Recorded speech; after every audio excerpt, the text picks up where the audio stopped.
चलिए अब हम लोग अब मैथ के इस महामैराथन क्लास में आप सभी लोग सभी बातों को जानेंगे।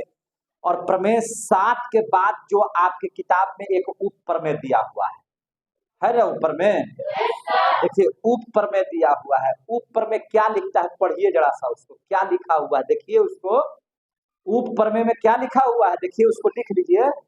उप प्रमेय में क्या लिखा हुआ है, दो समरूप त्रिभुजों के परिमापों का अनुपात, दो समरूप, एक मिनट हमको ध्यान से खाली पढ़ना रहता है, हम ध्यान में पढ़ते हैं, दिमाग में हटा लेते हैं, उसके बाद सीधे एकदम बना देते हैं। समझ में आ गई बात ना?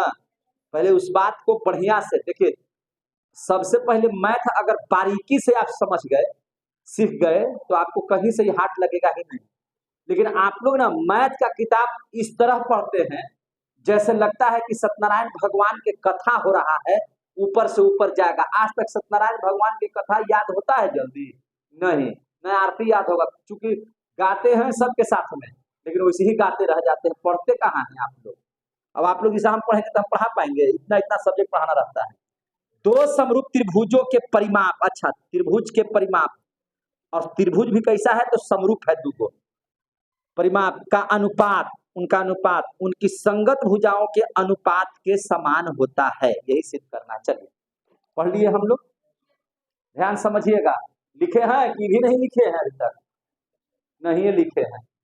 चलिए ध्यान समझिएगा। प्रमेय आप लोग लिखेंगे, जो आपको दिया हुआ है वह साधारण प्रतिज्ञा है, तो कैसे क्या करेगा समझ में नहीं आता। अब यहाँ पे देखिए दो त्रिभुज है, जिस त्रिभुज का नाम है ए बी सी। काहे के लिए तुम लोग, मैंने आधा तो इसमें से ज्यादा पागल टाइप का है, सब तो रांची अगर भेजा जाए ना तो वहां बीमारी निकल जाएगी कि हाँ इस सबका दिमाग होटल का खराब है। और दूसरा त्रिभुज है जिसका नाम है डी ई एफ। यहां तक हम इस बात को मान लिए। विशेष प्रतिज्ञा में हम इस बात को लिखेंगे, विशेष प्रतिज्ञा में हम इस चीज को लिखेंगे कि माना कि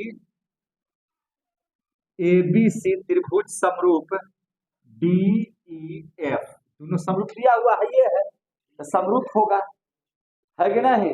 समरूप होगा तो संगत कोण बराबर होगा। लिखे हैं खाली जी सर बोल रहे हैं, पहले साधारण प्रतिज्ञा लिखे हैं नहीं, तो जी सर करने से क्या होगा?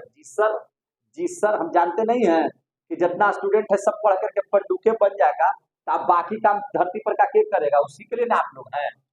माना कि त्रिभुज एबीसी समरूप है त्रिभुज डी है, समरूप है इसका मतलब कि संगत कोण बराबर होगा, समरूप है तब भुजाएं अनुपातिक होंगी, सब कुछ जानता है कि नहीं? तो अब सिद्ध करना है हमको क्या चीज, कि सिद्ध यही करना है, सिद्ध करना है कि त्रिभुज ए बी सी का जो परिमाप होगा और त्रिभुज डी ई एफ का जो परिमाप होगा, जो इन दोनों का परिमाप, परि माने बाहर, माप माने माप, बाहरी जो माप होगा, इन दोनों का अनुपात जो होगा वह इनके भुजाओं के अनुपात के बराबर होगा, इनके भुजाओं के अनुपात के बराबर होगा। यही ना सिद्ध करना है, यही ना है किताब में दिया हुआ है। 1 मिनट, यही आपको बराबर कर देना है, ठीक है? चलिए अब हम लोग यहाँ से सीखेंगे सारी बातों को, सीधा सीधी हम उपपत्ति में आ जाते हैं। यहाँ से उपपत्ति हम करते क्या है कि बाबू रे, परिमाप का मतलब होता है क्या चीज? परिमाप का मतलब क्या होता है? तो परिमाप का मतलब होता है बाहर वाला माप, ठीक है ना? त्रिभुज मेरा समरूप है, त्रिभुज मेरा क्या है? समरूप है।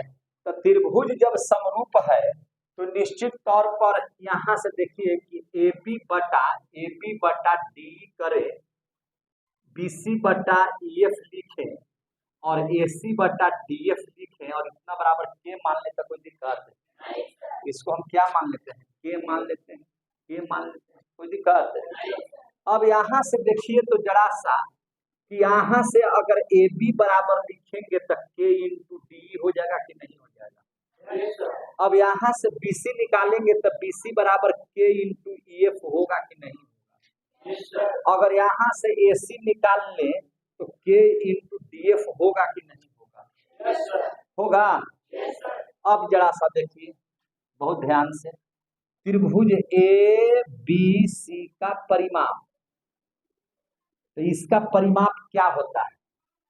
तो इसका परिमाप जो होगा, किसी भी त्रिभुज का परिमिति या किसी चतुर्भुज की परिमिति या किसी भी चीज की परिमिति बाहर बाहर को जोड़ देना है, मतलब नाप देना है। जैसे इसको AB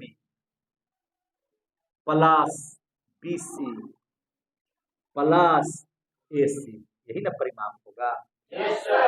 अभी आप देखिए कि AB बराबर क्या लाए हैं, K इंटू डी, BC बराबर क्या लाए हैं, K इंटू EF, AC बराबर क्या लाए हैं, K इंटू DF।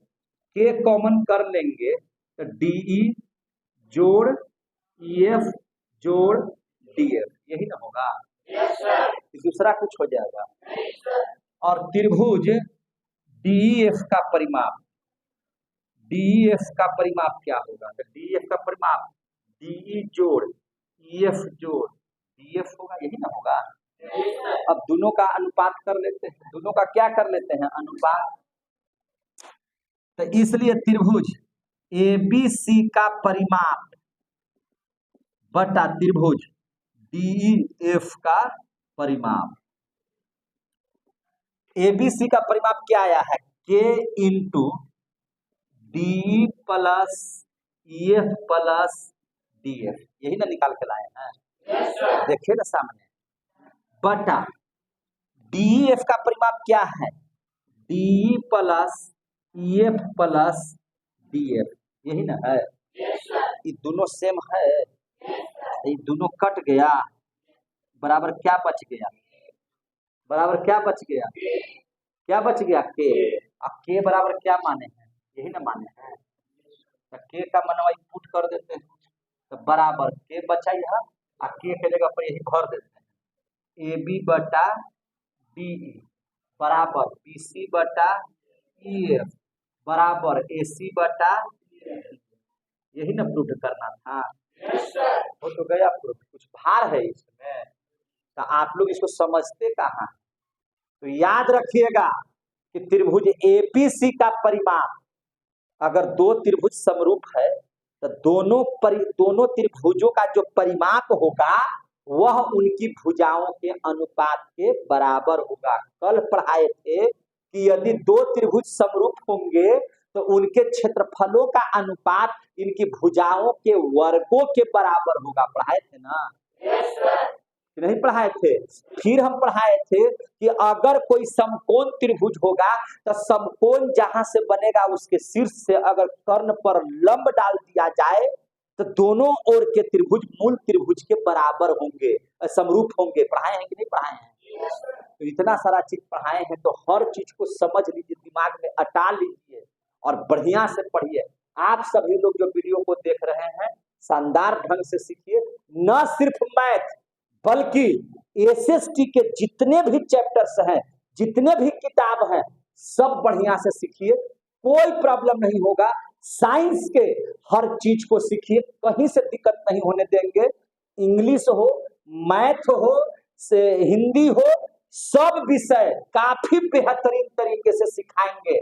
सिर्फ 8, 9, 10th में ही नहीं बल्कि नीचे क्लास से लेकर के आपको 12th क्लास तक के हर बच्चा को हम सिखाने के लिए तैयार हैं।